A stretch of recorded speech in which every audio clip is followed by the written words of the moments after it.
Good afternoon, dear students. Today we are going to start with our unit number 5, which is optical fiber. In this particular unit, we will try to define first what is optical fiber, then what is its construction, what is its working principle, and then there are certain parameters which are very essential in optical fiber system. After that, we are going to discuss the losses and attenuation of optical fiber, the classification of optical fiber on differently modes of propagation, then different types of optical fiber. Then there are certain light sources which are used as a source to optical fiber, and of course one or two applications we are going to discuss in this unit. So without wasting our time, I am going to start with the definition of optical fiber. How can we define optical fiber? जो optical fibre है ये एक बहुत ही thin, human hair से भी thin glass conduct है या wave guide है. ग्लास कंडक्ट है सिलिंड्रिकल फॉर्म में या वेव गाइड है, जिससे लाइट अगर से एक एंड से लॉन्च हो तो उसकी पूरी लॉन्गर लेंथ के ऊपर में प्रोपोगेट हो जाती है bye successive total internal reflection. It is a cylindrical content. I can draw simplest diagram of say optical fiber. ये जा रहा है. This is optical fiber. It will be of this particular kind. ये एक cylindrical form में है. इस तरीके से आपने इसको डिजाइन किया हुआ है. It is moving. इसका यहाँ पे आप एक एक्सिस ले लेंगे. There will be an axis. ये आपका एक्सियल डायरेक्शन है. अब यहाँ से आपकी जो लाइट रहेगी उसके एक एंड से जब इंटर होगी तो इस तरीके से आप इसको यहाँ पे बनाते हैं कि लाइट जो है ये इसके अंदर में इसकी डिफरेंट लेयर के ऊपर में इस तरीके से जिगजैग जो रहेगी ये टोटल इंटरनल रिफ्लेक्शन सफर करते हुए इसकी बहुत लंबी लेंथ से यहाँ पे सब बाहर निकल सकती लाइट जो रहती है. तो इस तरीके से light can be propagated along the length of this particular fiber, which is a glass conduit or which is a waveguide. Right? Now, what is this construction? अब यहाँ पर ये जो लाइट यहाँ पर पास हो रही है ये टोटल इंटरनल रिफ्लेक्शन, ये जो फिनोमेना होता है total internal reflection according to this phenomena, ये जहां जहां इंटरनल सॉलिड जो वॉल इसकी है ग्लास कंडक्ट की, जहां जहां यहाँ पर एक टच होगी उन पॉइंट के ऊपर में उसका टोटल इंटरनल रिफ्लेक्शन होता है. और ऑलमोस्ट जो इंटेंसिटी और जो उसका वेवलेंथ ऑफ फ्रीक्वेंसीज आप जैसे उसको लॉन्च करते हैं, even after kilometres of length आपको सेम फ्रीक्वेंसी सेम वेवलेंथ के सिग्नल्स वहां पर मिलते हैं. तो आज के मॉडर्न एप्लीकेशन के अंदर में ऑप्टिकल फाइबर को एज ए कम्युनिकेशन मीडियम करके उसको यूज किया जा रहा है. जैसे हमारा टेलीकम्युनिकेशन सिस्टम है, मोबाइल का अपना जो सिस्टम है, इसके अंदर में ऑफकोर्स जो कम्युनिकेशन होता है सैटेलाइट टू सैटेलाइट वायरलेस होता है, लेकिन एक सिटी के अंदर में जो कम्युनिकेशन होता है टावर टू टावर के बीच में, वहां पे ऑप्टिकल फाइबर केबल चलता है. यहाँ पे चलता है वो ऑप्टिकल फाइबर केबल इसके अंदर में चलता है जो इस तरीके से पूरे सिग्नल को कैरी करता है. उसको बाद में भी हम डिस्कस करेंगे. अभी यहाँ पर हमको दो चीजें डिस्कस करनी है. एक ये कि इस सिलिंड्रिकल ग्लास कंडक्ट ये कैसा बना रहता है, इसके अंदर में क्या रहता है, इसके अंदर में अंदर की जो लेयर्स रहती है ये ग्लास की रहती है या ट्रांसपेरेंट प्लास्टिक की रहती है. Generally there are 3 layers. सबसे अंदर की जो लेयर रहती है सिलिंड्रिकल, उस लेयर को आप बोलते हैं core. This is called as core. Core के ऊपर में दूसरी सिलिंड्रिकल लेयर जो होती है जिसको कवर की रहती है, इस लेयर को आप बोलते हैं दिस इज क्लैडिंग. ये जो आपकी लेयर आ रही है, ये ऊपर की जो लेयर आ रही है जिसको मैंने ऐसा डैश किया हल्का सा, इस लेयर को आप कहते हैं क्लैडिंग या simply clad. This is cladding या सिंपली क्लैड. ये कोर भी ग्लास का बना हुआ रहेगा मटेरियल सिलिंड्रिकल, उसके ऊपर में जो क्लैडिंग रहेगी ये भी ग्लास की बनी हुई रहेगी सिलिंड्रिकल, और इन तीनों को कवर करता है एक यहाँ पर पॉलीमर का या प्लास्टिक का बना हुआ, इसको पूरा कवर करता है. पूरे के पूरे दोनों जो अंदर के जो ये ग्लास के कोर और क्लैडिंग है इसको कवर करता है ये जैकेट या प्रोटेक्टिंग शीट. इसको कवर करता है प्रोटेक्टिंग शीट. किसको बोलते हैं, ये जैकेट बोलते हैं. ये पॉलीमर का बहुत रफ एंड टफ और हाई इलास्टिक मटेरियल का बना हुआ होता है. अब अगर से हम इसका कॉस्ट देखेंगे तो आपको मिलेगा यहाँ पर एक ये कोर ग्लास जो रहेगा इस तरीके से, ये कोर रहेगा. फिर इसके ऊपर में ही यहाँ पे जो रहेगा क्लैडिंग लगा रहेगा, this is the cladding material, ये कोर मटेरियल की थिकनेस होगा जितनी मैंने यहाँ पे दिखाया है, और उसके ऊपर की सारी जो थिकनेस है वो क्लाइडिंग की है, और बाद में जो रहेगा वो रहता है प्रोटेक्टिंग शीट, ये आपका प्रोटेक्टिंग शीट है। तो ये उसका एक्सिस हो गया, ये अंदर का पूरा वैक्यूम रहता है। ये जो थिकनेस दिख रही है, दिस थिकनेस को थोड़ा सा यहाँ पे डार्क किया हुआ है, दिस इज कोर। इस पूरे के पूरे थिकनेस का रिफ्रैक्टिव इंडेक्स होता है μ1। उसके बाद में यहां से लेके यहाँ तक ये जो मटेरियल आपका दिख रहा है, यहां से लेके यहाँ तक मटेरियल, ये पूरा कोर मटेरियल है, और कोर जहां खत्म होता है वहां से फिर ये प्रोटेक्टिंग शीट स्टार्ट होता है। तो जनरली इसका जो डायमीटर, जो साइज रहता है कोर का, ये रहता है अप टू, अलग अलग रहता है, मैंने जो स्टडी किया वहां तो उसमें लिखा था अप टू 62 माइक्रोमीटर, राइट। ये आपका होगा कोर का डायमीटर। इसके बाद में जो आपका क्लाइडिंग पे जो आता है, क्लाइडिंग का डायमीटर जो आता है आपका, ये डायमीटर होता है अराउंड 125 माइक्रोमीटर, ये आपका कोर का डाया हो गया, दिस इज क्लाइडिंग का। और जो फाइनल जो साइज आपको ऑप्टिकल फाइबर का मिलता है, it is around 250 to 500 micrometre, जो टोटल साइज रहेगा आपका। तो ये जो एरिया होगा आपका अंदर वाला जो दिखता है, ये कोर था। ये जो एरिया आपको दिखा है 125 माइक्रोमीटर का, ये था इसका क्लाइडिंग, और ये जो बड़ा वाला एरिया आपको दिखा है, ये उसका प्रोटेक्टिंग शीट, ये जो जैकेट है वो उसका एरिया है। तो in terms of certain dimensions जो ऑप्टिकल फाइबर आपका है, ये टोटल अगर से आप देखेंगे विद दिस प्रोटेक्टिंग शीट या जैकेट जो ऊपर से पॉलीमर की बनी होती है, प्लास्टिक की बनी होती है, उसके साथ में 250 to 500 माइक्रोमीटर, इसकी अगर से आप थिकनेस देखेंगे तो हमारे बाल की थिकनेस के बराबर होती है। इसको अगर स्पेशल कलर के अंदर बनाया जाता है तो बहुत सी जगह ये इनविजिबल टाइप में दिखता है, आपको समझ में नहीं आएगा कि ऐसे केबल जा रहा है, दिखाई नहीं देगा आपको। तो बहुत सारे एप्लीकेशंस में अलग अलग तरीके से इसको यूज किया जाता है। अब यहाँ पर जो सेंसिटिव एरिया है, जो लाइट को हजारों किलोमीटर की लेंथ के ऊपर परपोर्ट करा देता है, वो है ये जो कोर अंदर में आया, ये जो स्पेस है, यहाँ से एक्सिस बनेगा उसका, यहां से बनेगा एक्सिस, थ्रू दिस एक्सिस आपको लाइट को यहाँ पे लॉन्च करना पड़ेगा। ये लाइट जो रहेगी ये यहाँ से एयर से कोर के अंदर में आएगी, और कोर से जब वो क्लाइडिंग के ऊपर भी जाएगी तो कोर टू क्लाइडिंग, अब कोर का रिफ्रैक्टिव इंडेक्स आप रखते हैं μ1 और क्लाइडिंग का रिफ्रैक्टिव इंडेक्स आप रखते हैं μ2। अगर से μ1 की वैल्यू μ2 से ज्यादा है तो एक पर्टिकुलर एंगल के ऊपर में जब लाइट ये कोर क्लाइडिंग इंटरफेस के ऊपर यहाँ पर आती है तो वहां टोटल इंटरनल रिफ्लेक्शन सफर करती है। अगर से टोटल इंटरनल रिफ्लेक्शन सफर नहीं करेगी तो वो लाइट की कोर भी आपका ट्रांसपेरेंट है, क्लाइडिंग भी आपका ट्रांसपेरेंट है, टोटल इंटरनल रिफ्लेक्शन नहीं होगा तो क्लाइडिंग के अंदर भी चली जाएगी, लाइट आगे प्रोपोगेट नहीं होगी। अगर से टोटल इंटरनल रिफ्लेक्शन हो रहा है तो जितने एंगल से लाइट यहाँ पे गिरेगी उतने एंगल से फिर से रिफ्लेक्ट होगी, और कंटिन्यूअसली जितने भी लेंथ रहेगी उस लेंथ जब तक लाइट की इंटेंसिटी है लाइट उसकी लेंथ से प्रोपोगेट हो जाएगी। तो हमारे सामने में अब जो टारगेट है वो ये कि what is total internal reflection, this we will try to study very properly. What is total internal reflection, यहां मैं आपको काफी डिटेल में बताने वाला हूं। फिर टोटल इंटरनल रिफ्लेक्शन की जो थ्योरी है वो इस ऑप्टिकल फाइबर के ऊपर में किस तरीके से अप्लाई की जाती है ये आपको समझना है। तो टोटल इंटरनल रिफ्लेक्शन को शॉर्ट में लिखता हूं TIR, इसको समझाने के लिए एक डायग्राम दे रहा हूं मैं। यहां पे एक बाउंड्री मैंने बनाई, राइट, नीचे में एक मटेरियल रखा, बहुत ध्यान से आपको समझना है, थोड़ा सा शॉर्ट में लूंगा, बहुत डिटेल में लेके जाऊंगा। ये एक मटेरियल रखा, इसका रिफ्रैक्टिव इंडेक्स ज्यादा है, ये मटेरियल इसका रिफ्रैक्टिव इंडेक्स है μ1, ये डेंसर मीडियम है, ऊपर में एक रेयर मीडियम, और ये जो लाइन मैंने ड्रॉ की है, ये जो लाइन है ये आपका ये डेंसर मीडियम है, सपोज पानी है, ऊपर में एयर है, दिस इज रेयर मीडियम है यहाँ पे। ये यहाँ पर हमने एक नॉर्मल ड्रॉ किया, ये दोनों का ये है, ये लाइंस को बोलते हैं surface of contact of the two area. यहां पर एक नॉर्मल ड्रॉ किया मैंने, राइट। अब इस नॉर्मल से एक पर्टिकुलर एंगल से यहाँ पे लाइट रे में डेंसर मीडियम वाटर से यहां पास कर रहा हूं तो अकॉर्डिंग टू स्नेल्स लॉ वो इस नॉर्मल से दूर चली जाएगी लाइट, ये चलेगी नॉर्मल से दूर।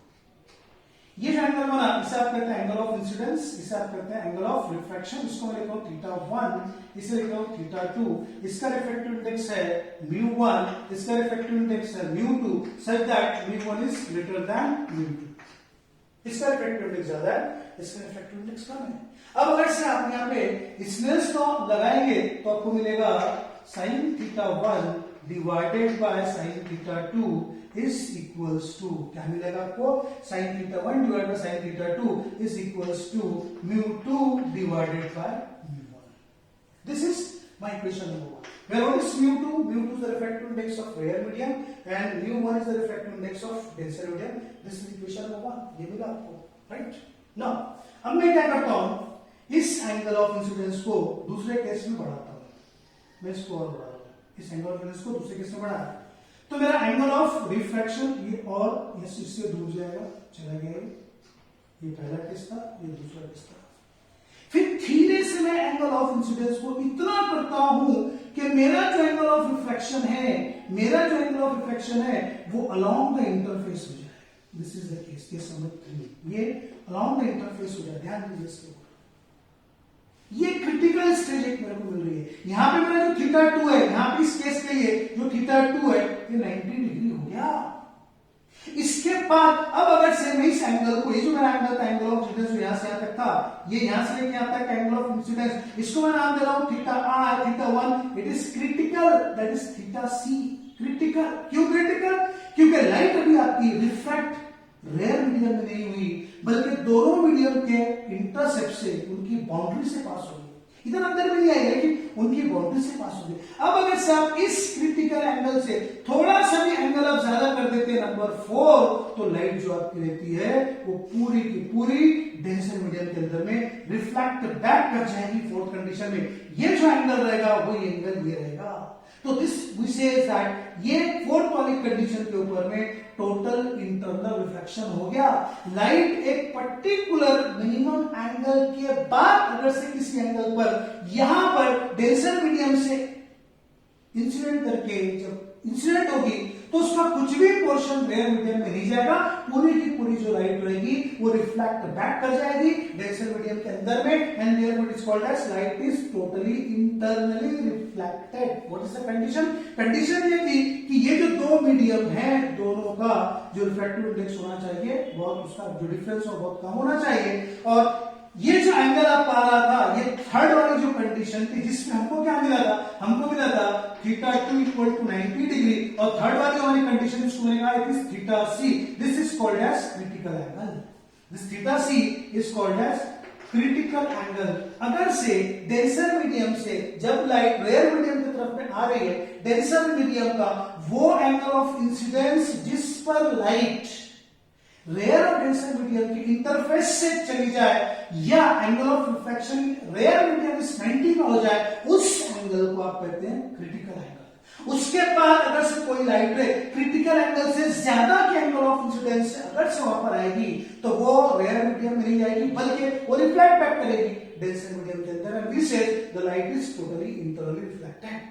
तो हमको कंडीशन ऐसे क्या मिल रही है? इक्वेशन नंबर 1 पे अंडर दिस क्रिटिकल कंडीशन, ये जो मेरी क्रिटिकल कंडीशंस थी दोनों यहां पे मैं लिख रहा हूं। मैं यहां पे लिख रहा हूं, क्या लिखने वाला हूं, my θ2 is 90 and θ1 is equal to φc। तो I am writing here sine of φc। ध्यान दीजिए, वो sine of right θc not φc divide by sine of 90 degree will be equal to mu2 divided by mu1. We know that sin 90 equal to 1, therefore my condition is mu2 divided by mu1 is equal to sin theta c, or I can write sin of theta c is equals to, or simply I will write theta c equal to sin inverse of mu2 divided by mu1.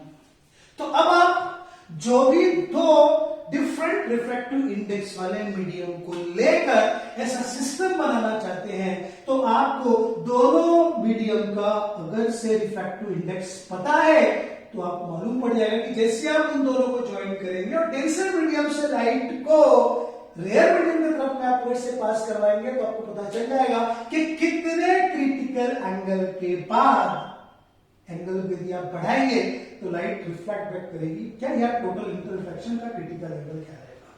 तो ये condition सबको ध्यान में रखनी है। You getting? Similarly जब आप optical fibre के ऊपर में इसको यहां पर लगाते हैं, अब आपको ऑप्टिकल फाइबर का आप देखते हैं साइज बहुत छोटा है, जो उसकी ओपनिंग रहती है, उसका जो कोर डायमीटर है वही बहुत कम है। अब आपको कोर डायमीटर से लाइट को यहां पर लॉन्च करना है, आपको लाइट को यहां पर लॉन्च करना है, और लॉन्च करने के बाद जाकर देखना है कि कोर ग्रेडिंग इंटरफेस के ऊपर में वो क्रिटिकल एंगल या उससे ज्यादा के एंगल पे आना चाहिए। तो वो कंडीशन कैसी रहेगी? पहली कंडीशन तो रहती है कि कोर और क्लाइडिंग दोनों का जो रिफ्रैक्टिव इंडेक्स है उसमें से कोर का रिफ्रैक्टिव इंडेक्स ज्यादा रहेगा, क्लाइडिंग का रिफ्रैक्टिव इंडेक्स कम रहेगा, लेकिन दोनों का जो डिफरेंस रहेगा वो बहुत कम रहेगा, सो दैट बहुत ही छोटे से एंगल के ऊपर में लाइट इसके अंदर में जा सके। तो इसमें core index is larger, cladding index is low, but the difference is very less. This is one case. Second, जब भी लाइट कोर क्लाइडिंग इंटरफेस के ऊपर में आए तो क्रिटिकल एंगल या उससे ज्यादा के एंगल पे पड़े ताकि लाइट यहां पर जो है वो टोटली इंटरनली रिफ्लेक्ट हो जाए।